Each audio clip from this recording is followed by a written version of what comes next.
Hi, welcome to Chard Review. Kusuo is a young paranormal who has spent his entire life trying not to attract anyone's attention. But when the festival day approaches, he risks being discovered and must now use all his powers to prevent the worst from happening. Today we will recap the story of the 2017 movie Saki Kusuo. 16 years ago, a couple who had been trying to get pregnant finally managed to have their first child, naming him Saki Kusuo. Although his parents were totally normal, the pink-haired boy was born with super abilities, learning to talk at just 10 days old and levitate at 1 month old. Even though they find it very strange, the couple believes that it is some kind of blessing and decides not to take him to a laboratory, choosing instead to raise him on their own.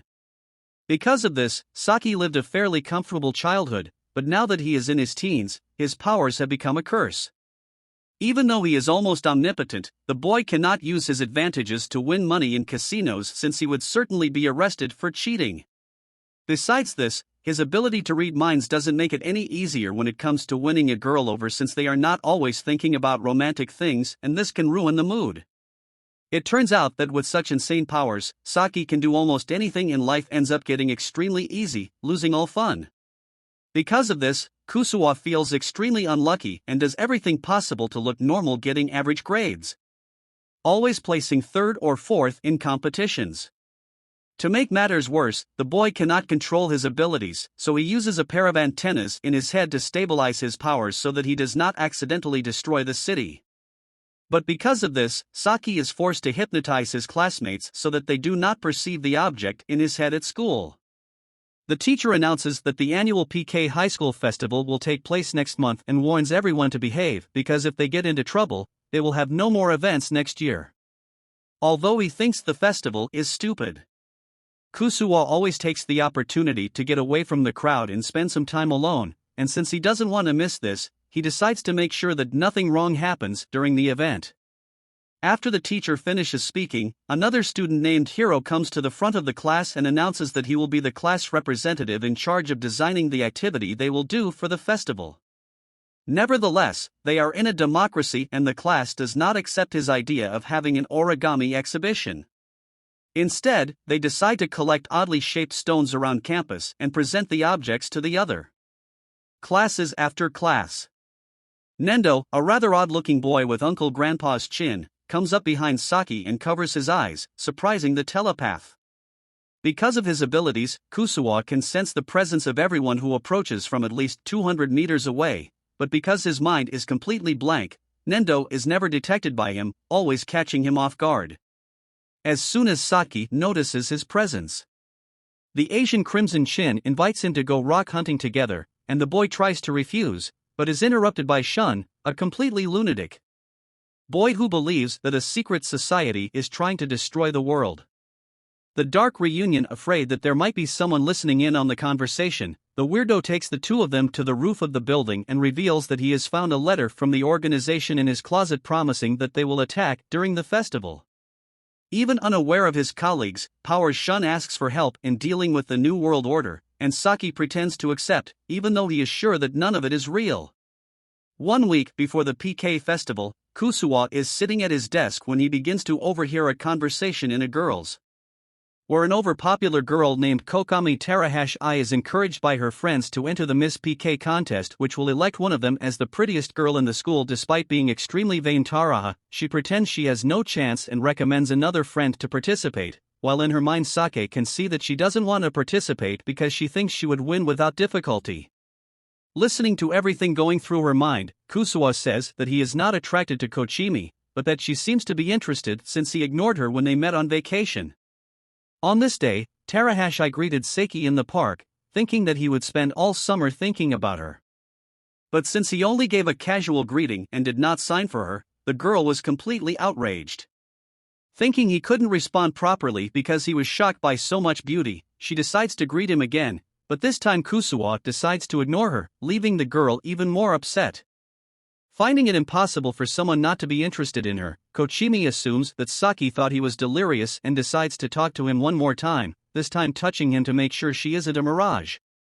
But when she tries to do so, Kusuo sidesteps her and continues on his way as normal, getting out of sight and teleporting away from her shortly thereafter once she notices that he has disappeared.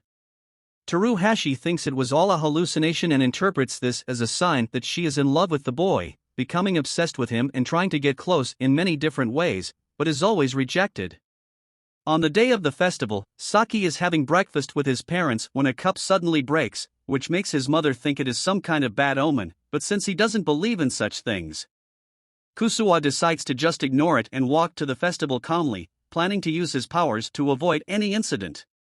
Before the event begins, the whole gang gathers one last time and shows off the various stones they have found, but the one that stands out the most is Aaron Kuboyasu's, which has stained a reddish hue upon seeing the object.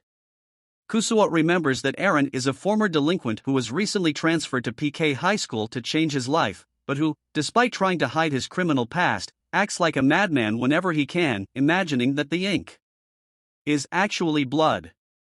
Saki goes back to the corridor, where he continues to be pursued by Teruohashi, who plans to create several coincidences for them to be alone, not imagining that the boy can read her mind and already knows everything she is up to. Excited about her plans, Kochimi decides to talk to Saki, but just as she tries to call him, a group of demented people show up and introduce themselves as members of Teruohashi's fan club, begging her to participate in the Miss PK contest. Taking advantage of her distraction, Kusuo decides to teleport outside and ends up in the illusionism show of Orioku, a student from another class. Seeing that the boy is using his own mother as an assistant, Saki feels that something can go wrong and decides to stay there to help if needed. When the show begins, the magician explains that he will be tied up and placed in a box with chains, having 3 minutes to get out before his assistant starts sticking some blades through the holes. Upon hearing about the illusion, Saki thinks that there is a great chance that this will go wrong and teleports into the box to get the magician out, but Ariako has managed to perform the trick. Is no longer inside, since he has to wait 10 minutes between each teleport. Kusuo just watches as the illusionist's mother pierces the box with her blades, forcing him to squirm to avoid being hit. After 3 minutes have passed, Saki breathes a sigh of relief that he has managed to dodge the swords when Ryoko's mother announces that they will use a crane to drop the box from a height of 30 meters.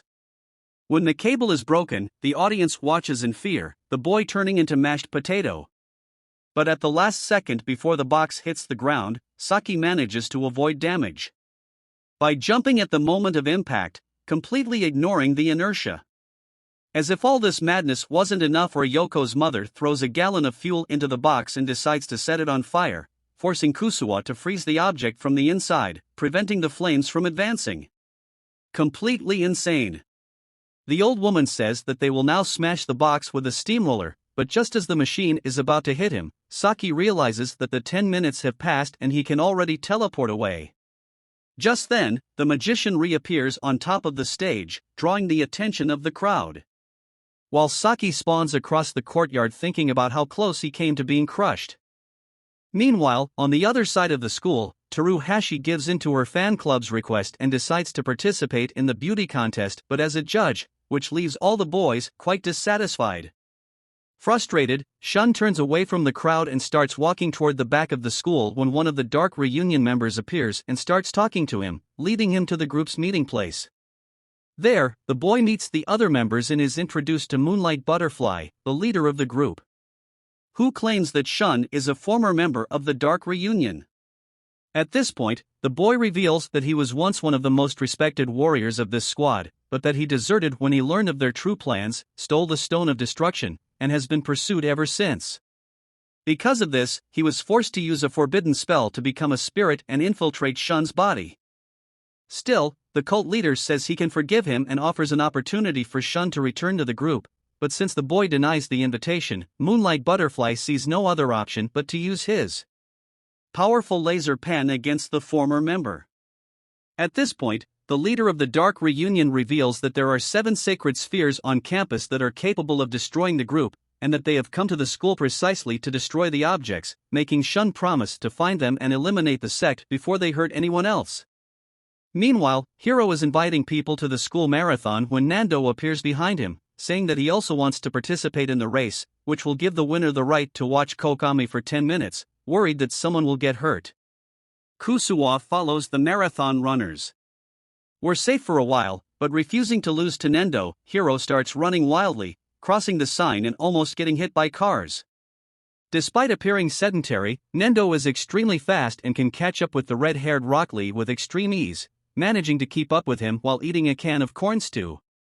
Refusing to lose, Hiro continues to advance wildly through the streets, forcing Kusuo to use his psychokinesis to alter the traffic lights and make the cars levitate over his friend.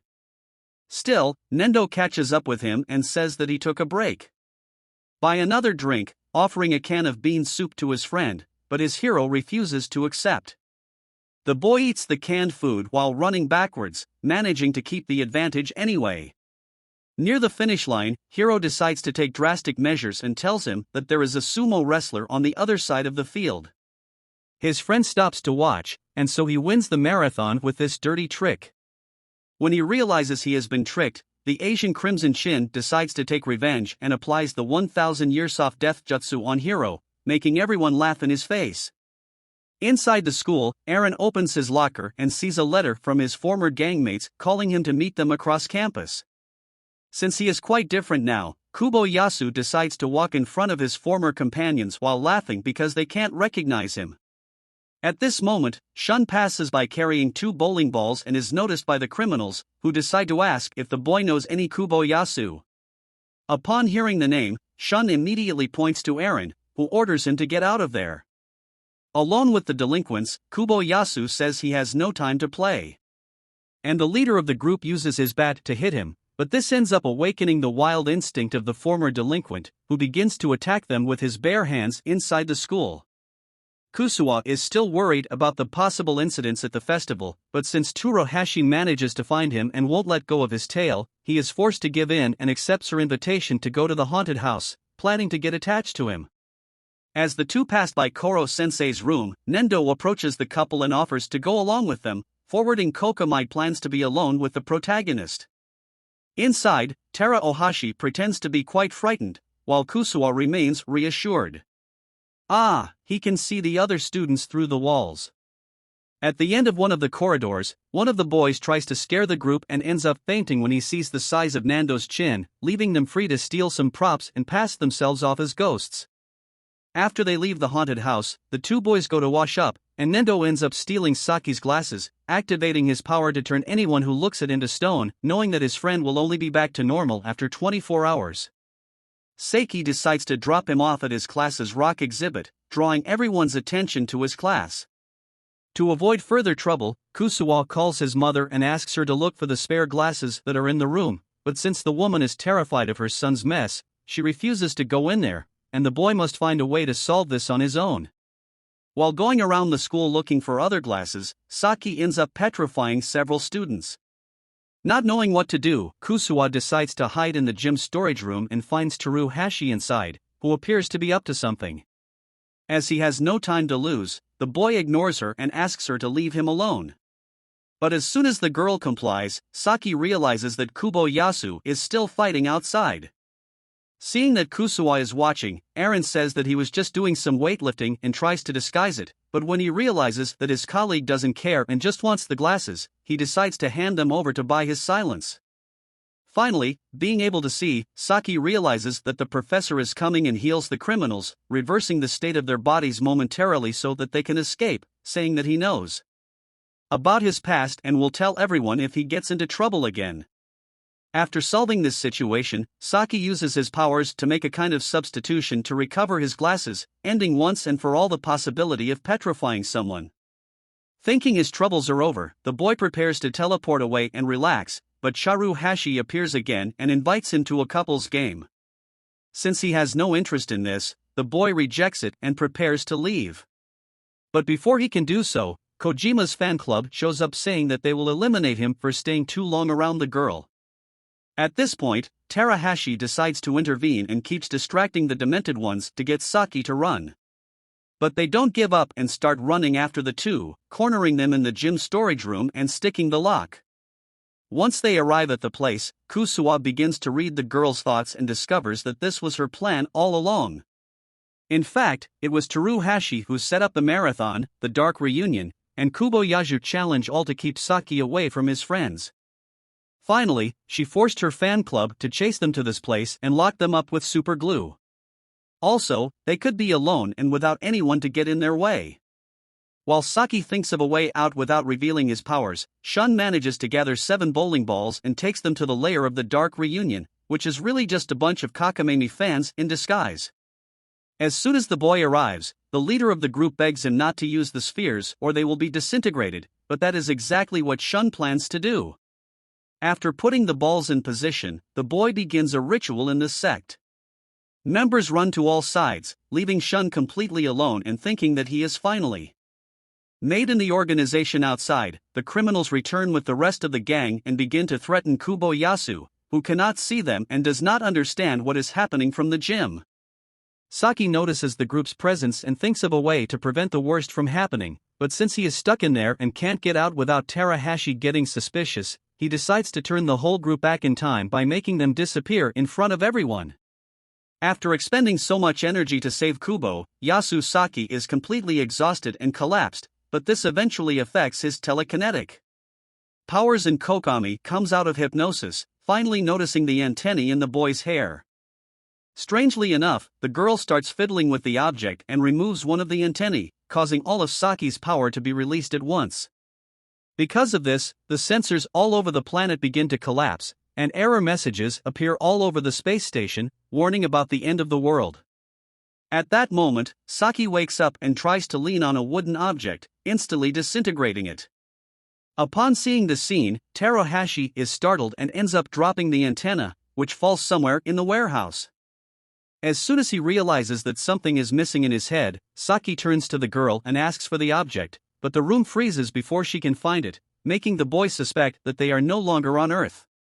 Since he has no other option, Kusuo decides to wait for Terahashi to faint due to thin air, and finally begins to act, using his abilities to recover the antenna and finally bring the building back to Earth. But his problems are not over yet. After all this chaos, Saki knows he will have no way to explain himself and decides to use the rest of his power to go back in time. Whole day being forced to revive the festival and keep everyone safe, but matching costumes advances and doing the right things this time. So what did you think of this movie? Leave it in the comments below, and if you like the video, please like and subscribe for more movie review. See you next time.